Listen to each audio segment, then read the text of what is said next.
She altered her Wi-Fi password, and moments later, her neighbor dialed 911. Within minutes, the police arrived at her doorstep.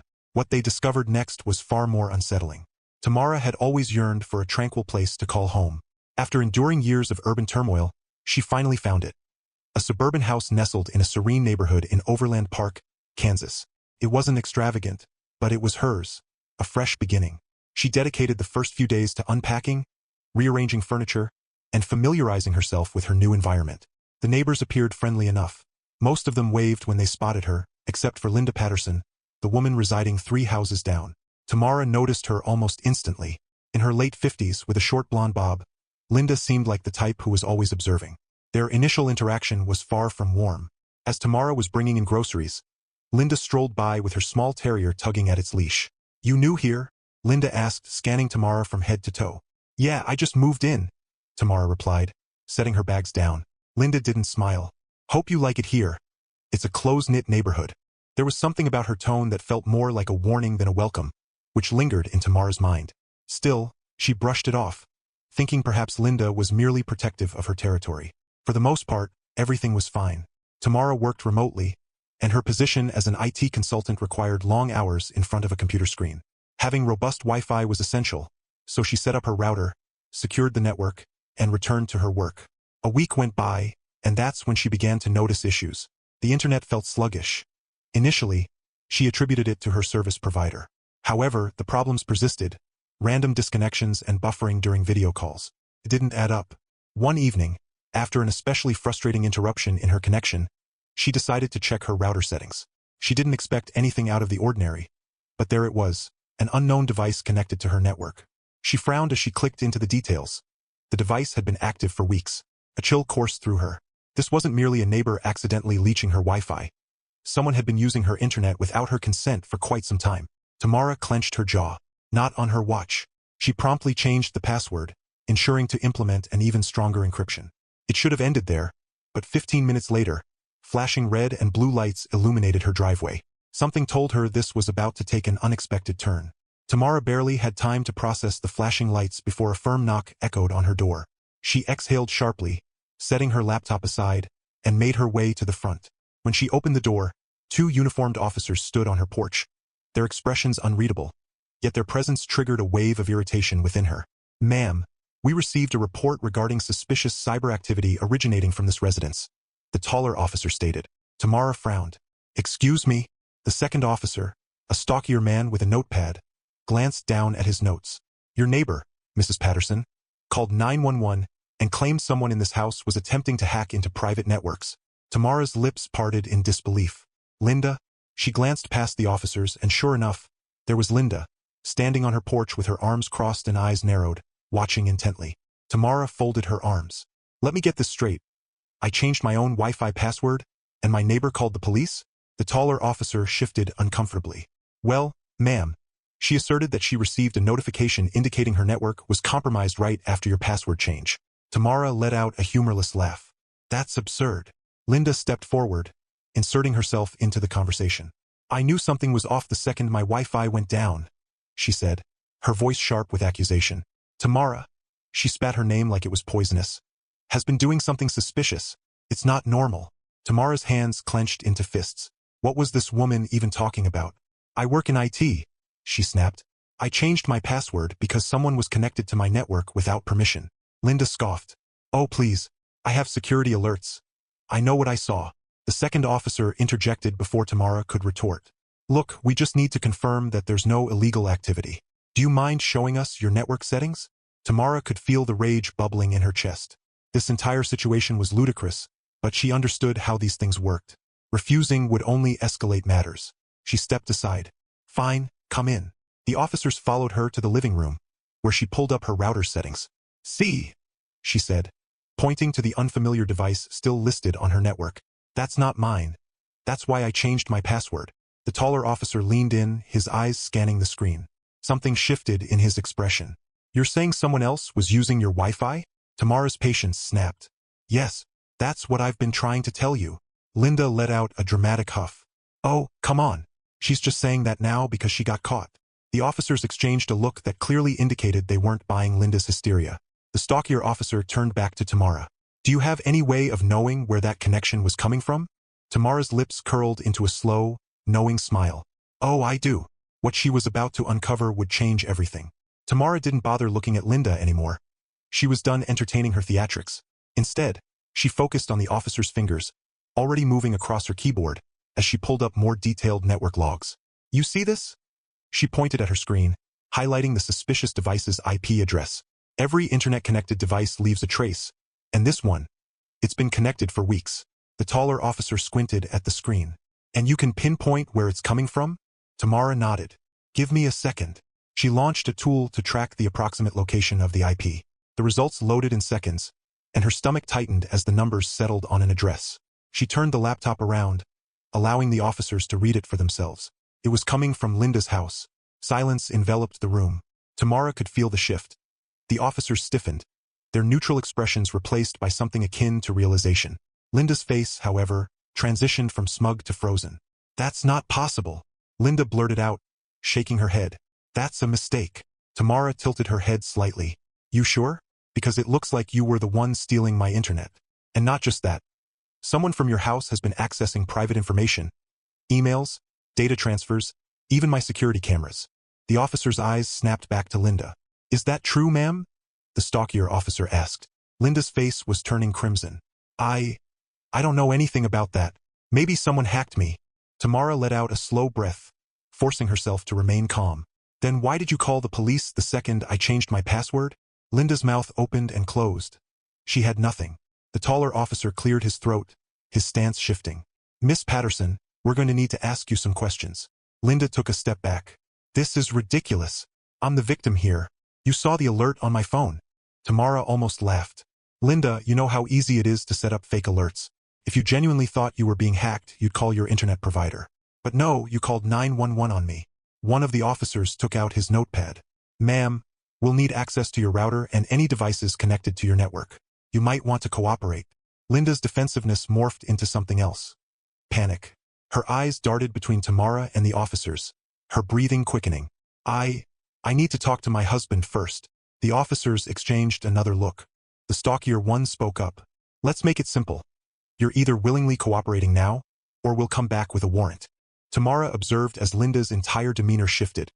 The confidence and arrogance vanished, leaving only raw fear. She knew she was caught, but Tamara sensed this was just the beginning. Linda's hesitation spoke volumes. She knew what was coming. Tamara folded her arms, watching as the officers awaited a response. Seconds stretched into eternity. Linda's fingers twitched at her sides, her breathing uneven. Then she turned on her heel and stormed toward her house. The stockier officer sighed. Guess that answers that. He reached for his radio.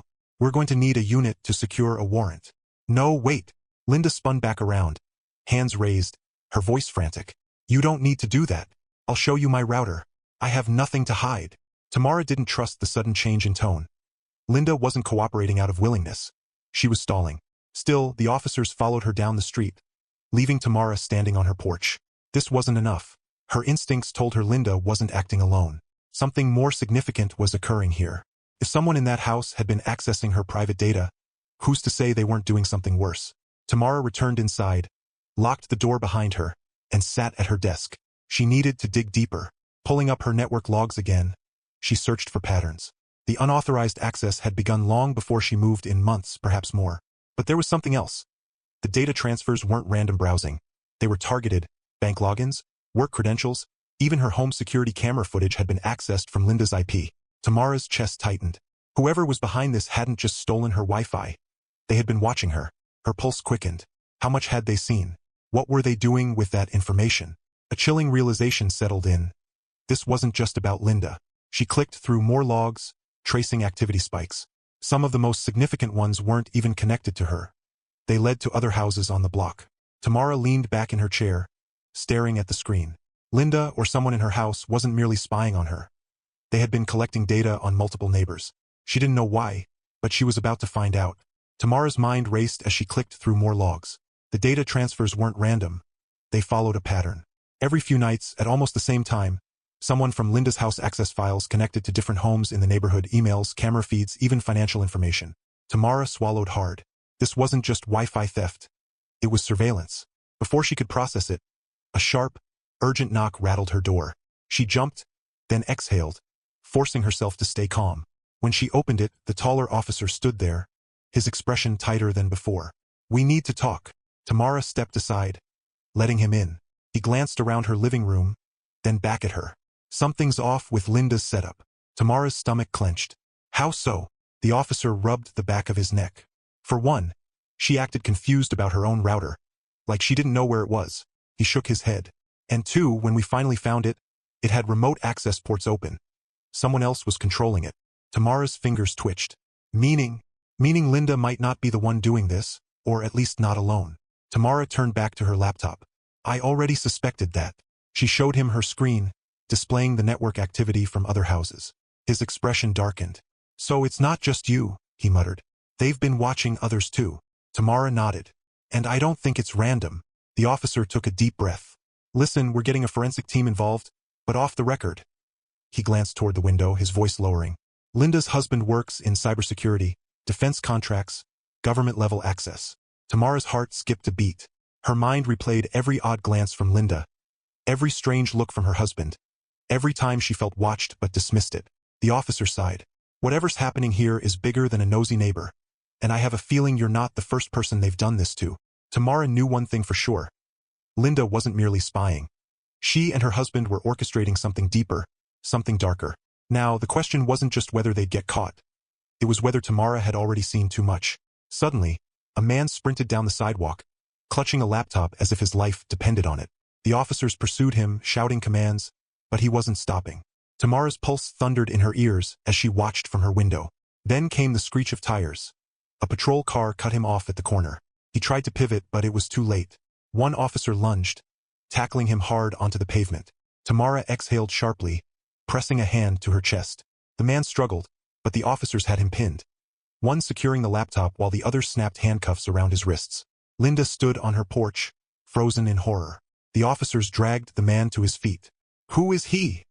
the taller cop demanded, turning to Linda. Her mouth opened, then closed. Tamara stepped onto her porch, watching intently. That's my son," Linda finally muttered, her voice barely above a whisper. The stockier officer scoffed. "So you did know something was going on?" Linda shook her head wildly. "No. I mean, yes, but not like this. I thought he was just helping neighbors get better connections." Tamara let out a bitter laugh. "Helping?" The taller officer didn't look amused. "Ma'am, your son has been running an illegal network infiltration from your house. He's been accessing security cameras, emails, and possibly even setting up burglaries." Linda's face drained of color as the officers led her son to the patrol car. As he passed, he turned his head slightly toward Tamara, smirking. Her stomach twisted. He wasn't just some kid messing around with tech. He knew exactly what he was doing.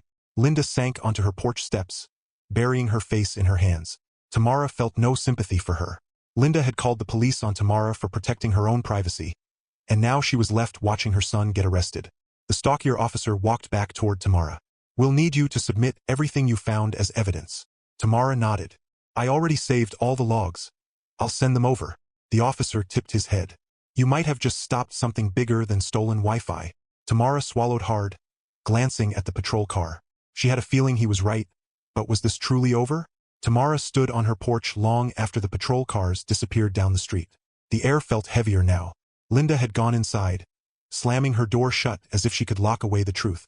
But the damage was done. The next morning, the neighborhood buzzed with activity. People were talking, whispers passed from porch to porch, over fences and in driveways. The woman who had always been the first to meddle in everyone else's affairs had been hiding something far worse than she ever accused anyone of. Tamara wasn't surprised. She sat at her desk, staring at her laptop, her router logs still pulled up, the evidence clear as day. It wasn't just about her. Multiple neighbors had been compromised. She could let it go now. The police had the proof, and Linda's son was behind bars. Yet, something told her this wasn't merely about one man with a laptop. She clicked into a private security forum, the kind where tech professionals exchanged warnings about cyber threats. She typed up a summary of what happened, omitting names but ensuring to highlight how easy it was for a neighbor to infiltrate private networks. Within minutes, responses poured in. She wasn't the only one. One reply stood out. "This happens more than people think. It starts small, stealing Wi-Fi, peeking into emails, but once they realize how much they can see, they push further. Some sell the data, some use it for scams, and some, they watch, waiting for the right moment to use what they found." Tamara exhaled slowly, contemplating how her cameras had been accessed. How long had someone been watching? Had they seen her routines? Not just hers, but the entire neighborhood's? A notification popped up, a message from one of her neighbors. "Thank you for catching this. I checked my own settings. Someone's been on my network too. I never would have known if you hadn't spoken up." Tamara sat back, fingers hovering over the keyboard. She had moved here for peace, a fresh start. But if this had happened to her, it could happen to anyone. She typed a quick reply. "Check your logs, change your passwords, and never assume your neighbor is just being friendly." Before she closed her laptop, she clicked one final setting. A full security lock on her entire network, just in case. In a world where privacy was so easily invaded, one couldn't afford to be careless. How many of us actually check who's connected to our networks? It's easy to assume the biggest threats come from the outside, but sometimes they're closer than we think. Stay vigilant, protect your data, and if something feels off, don't ignore it. If you enjoyed this story, make sure to subscribe for more real-life lessons that'll make you think twice.